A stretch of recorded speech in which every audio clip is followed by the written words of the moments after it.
Bagi yang pernah melakukan donor darah, kalian pasti tahu kalau yang pertama bakalan ditanyakan saat kita mau donor darah adalah jenis golongan darah. Informasi tentang golongan darah itu sangat penting. Saking pentingnya, di KTP ada kolom khusus untuk golongan darah kita. Ketika seseorang kehilangan darah dalam jumlah banyak, baik itu saat operasi ataupun kecelakaan, salah satu cara untuk menyelamatkannya adalah dengan transfusi. Sayangnya, tidak semua darah orang itu bisa dimasukkan ke tubuh orang lain, karena setiap darah punya golongannya masing-masing. Bisa fatal kalau seseorang menerima darah dari orang lain yang tidak cocok dengan tubuhnya. Nah, pada video kali ini, kita bakalan sama-sama belajar tentang kenapa golongan darah kita bisa berbeda-beda. Tonton terus videonya sampai habis.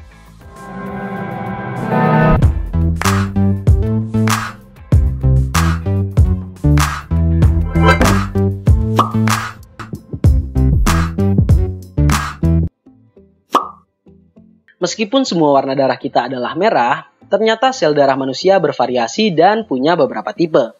Penemuan ini bermula dari banyaknya orang yang meninggal karena transfusi darah pada tahun 1600-an. Memasuki abad ke-20, seorang peneliti bernama Karl Landsteiner menemukan bahwa ada 3 tipe nih golongan darah, yaitu A, B, dan golongan darah O. Sedangkan golongan darah AB ditemukan beberapa tahun setelahnya.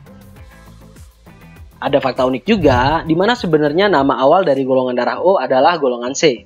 Tapi karena huruf C terkesan tidak universal, digunakanlah istilah O. Karena penemuannya ini, Karl Landsteiner dianugerahi penghargaan Nobel dalam bidang kesehatan.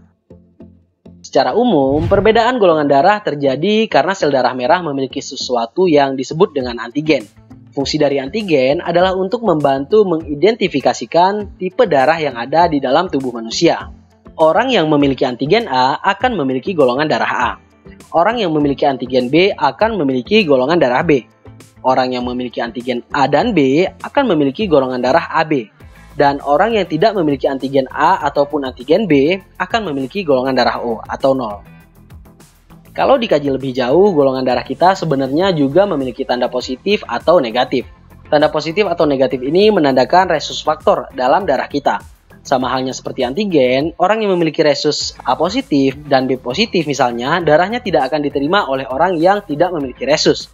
Karena resus tersebut akan diidentifikasikan sebagai objek yang berbahaya oleh antibodi dari sang penerima darah.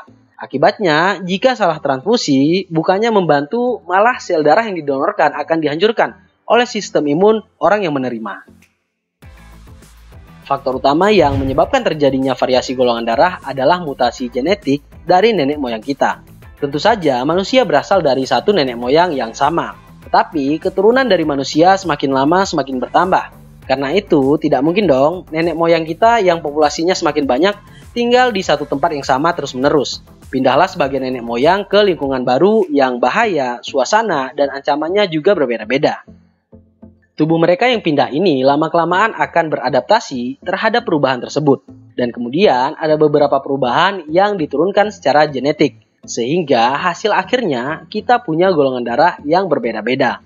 Mutasi inilah juga yang menyebabkan golongan darah tertentu lebih rentan terhadap penyakit tertentu. Contohnya golongan darah A yang gejalanya bakal lebih parah ketika menderita penyakit malaria. Singkatnya nih, perbedaan golongan darah terjadi karena mutasi genetik untuk menyesuaikan dengan penyakit yang dialami dan perbedaan lingkungan dari nenek moyang kita. Tapi perlu diingat, proses ini tidak berlangsung sebentar. Dan berdasarkan temuan dari banyak fosil, golongan darah A merupakan golongan darah yang paling awal kita miliki. Kemudian golongan O muncul selanjutnya. Nah, sekarang kita sudah tahu dong alasan kenapa manusia itu golongan darahnya bervariasi. Mudah-mudahan videonya ada manfaat buat kita menambah wawasan kita semua. Kalau ada pertanyaan, silahkan dicantumkan di kolom komentar di bawah.